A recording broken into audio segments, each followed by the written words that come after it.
অসম কণ্ঠ তথা সাৰ্থৱ জুবিন গাৰ্গৰ ন্যায়ৰ দাবী আৰু 6 জনগোষ্ঠীৰ জনজাতিকৰণৰ দাবীত লাচিত সেনা থলগিৰিৰ কেন্দ্ৰীয় সভাপতি গগন কলিতাৰ প্ৰতিক্ৰিয়া। গুৱাহাটীৰ জয়নগৰৰ পৰা Biswajit সাহাৰ report AIN live.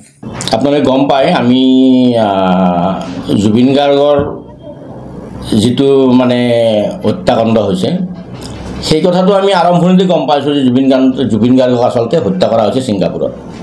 Shyamkanu Mahanta Siddharth শৰ্মাৰ টিমে জুবিন গাৰ্গক হত্যা কৰা কথাটো আমি আৰম্ভণিতে গম পাইছোঁ। বিভিন্ন এংগুলৰ পৰা যিবিলাক ছিংগাপুৰৰ পৰা যিবিলাক ভিজুৱেল আহিছিল, যিবিলাক কাৰোবাৰ মোবাইলৰ হোৱাটছআপে যিবিলাক সাগৰৰ মানে ভিজুৱেল আহিছিল, সেইবিলাক চাই আমি গম পাইছোঁ আচলতে জুবিন গাৰ্গক হত্যা কৰা হৈছে। সেই সংক্ৰান্তত কিন্তু এতিয়ালৈকে কিন্তু চৰকাৰৰ ফালৰ পৰা যিখিনি কৰি আহিছে সেইখিনি কিন্তু ছাফিচিয়েণ্ট হোৱা নাই। এইকাৰণে ছাফিচিয়েণ্ট হোৱা নাই যিহেতুকে প্ৰমাণ হৈছে আৰু ৰাইজেও গম পাইছে যিহেতু জুবিন গাৰ্গক হত্যা কৰা হৈছে। অকল অসমৰ ৰাইজে বুলি নহয়, বিশ্ববাসীয়ে গম পাইছে জুবিন গাৰ্গক হত্যা কৰিছে। তেনেস্থলত কিন্তু এই বিচাৰ প্ৰক্ৰিয়াটো ইমান ইমান মানে লেহেমীয়া কিয়, ইমান লম্বা প্ৰচেছ কিয়? মহামান্য উচ্চ ন্যায়ালয় বা উচ্চতম ন্যায়ালয়ক আমি আহ্বান জনাম যে এই যিটো যে মানে এইটো এটা প্ৰমাণ সহিতে এইটো মানে হৈ গৈছে, ইয়াত আৰু কি ইনভেষ্টিগেশ্যনৰ দৰকাৰ আছে? ইমান ইনভেষ্টিগেশ্যনৰ দৰকাৰ নাই। গতিকে এই ব্যক্তিবিলাকক মানে ফাঁচি দিয়াৰ ব্যৱস্থা কৰিব লাগে, অনতিপলমে ফাঁচি দিয়াৰ ব্যৱস্থা কৰিব লাগে। অন্যথা কিন্তু অসমৰ ৰাইজ কিন্তু বহি নাথাকে।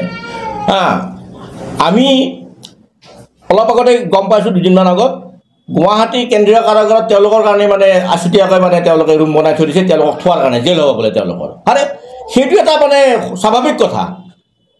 আছামী দুজনক তাতে জেলত ভৰাই থোৱা স্বাভাৱিক কথা, কিন্তু এটা জুবিন গাৰ্গৰ দৰে এটা সত্তা এটাক, জাতিৰ অনুষ্ঠান এটাক কোনোবাই হত্যা কৰিব আৰু তেওঁলোকক VIPৰ দৰে জেলত থ'ব, এইটো অসমীয়া মানুহে মানি ল'ব নেকি? কোনোপধ্যে মানি নলয়। গতিকে আমি এইবিলাক জেল চেল বাদ দিয়ক, ফাৰ্ষ্ট ট্ৰেক হেৰিত তেওঁলোকক বিচাৰ কৰি ফাঁচি দিয়াৰ ব্যৱস্থা কৰক। যিহেতুকে এইটো মানে প্ৰমাণ হৈ গৈছে, প্ৰমাণ নহ'লে বেলেগ কথা, প্ৰমাণ হৈ গৈছে আৰু কি তথ্যৰ প্ৰয়োজন আছে? কিবা মানে পোষ্টমৰ্টেম ৰিপৰ্ট, কিবা ৰিপৰ্ট এইবিলাক কিয় লাগে?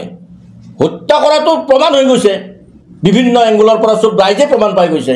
ইমান আৰু মানে লেহেমীয়া গতি কি?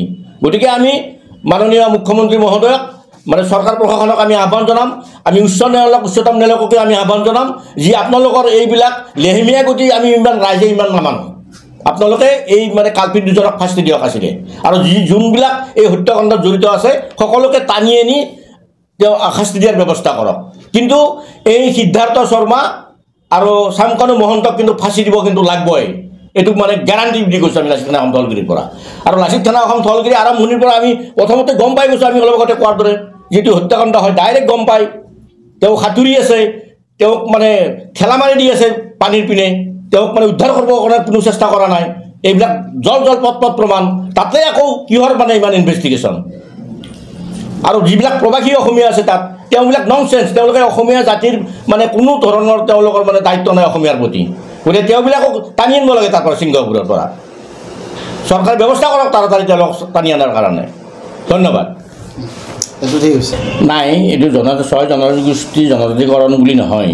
আমি লাচিত সেনা অসম থলগিৰিৰ তৰফৰ পৰা আমি আমাৰ সংগঠন জন্ম হোৱা লগ্নৰ পৰা আমি কৈ আহিছোঁ যিহেতুকে ঐতিহাসিকভাৱে যাতে অসমখন আমাৰ জনজাতীয় মানে ৰাজ্য আছিল ঐতিহাসিকভাৱে, গতিকে গোটেই অসমখন আমি জনজাতিকৰণ কৰা এটা দাবী উত্থাপন কৰি আহিছোঁ চৰকাৰৰ ওচৰত। আৰু 6 জনগোষ্ঠীকৰণটো আমাৰ মতে লাচিত সেনা অসম থলগিৰি আমি 6 জনগোষ্ঠীৰ জনজাতিকৰণটো আমি সমৰ্থন জনাইছোঁ। এইকাৰণে সমৰ্থন জনাইছোঁ, যদি কিবা কাৰণত যদি জনজাতিকৰণ নিদিয়ে 6 জনগোষ্ঠীক, তেতিয়াহ'লে অসমীয়া জাতিৰ অস্তিত্ব কিন্তু নাইকিয়া হৈ যাব।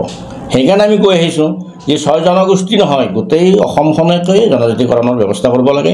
তাতে হয়তো ধৰা আমি কলিতা লিখোঁ, কোনোবাই শৰ্মা লিখে, আমি অলপ কিবা আমাৰ অধিকাৰৰ পৰা আমি সামান্য বঞ্চিত হ'ম, সেইটো লুকআউট নহয়। আমাৰ কথা হ'ল কি জাতিটো ৰক্ষা হ'ব লাগে। গতিকে 6 জনজাতিকৰণত আমি সম্পূৰ্ণভাৱে আমাৰ সমৰ্থন আছে, সহযোগিতা আছে, আৰু দৰকাৰ হ'লে আমি লাচিত সেনা অসম থলগিৰিও 6 জনগোষ্ঠীৰ জনজাতিকৰণৰ কাৰণে আমি আন্দোলনত আমিও নামিম। গতিকে আমি জাতিৰ স্বাৰ্থত, অসমীয়াৰ স্বাৰ্থত, অসমৰ খিলঞ্জীয়া জাতি জনগোষ্ঠীৰ অস্তিত্ব ৰক্ষাৰ স্বাৰ্থত 6 জনজাতিকৰণটো আমি বিচাৰিছোঁ আৰু আমি সমৰ্থন জনাইছোঁ। যিকোনো খবৰ বিজ্ঞাপনৰ বাবে যোগাযোগ কৰক 7896121996।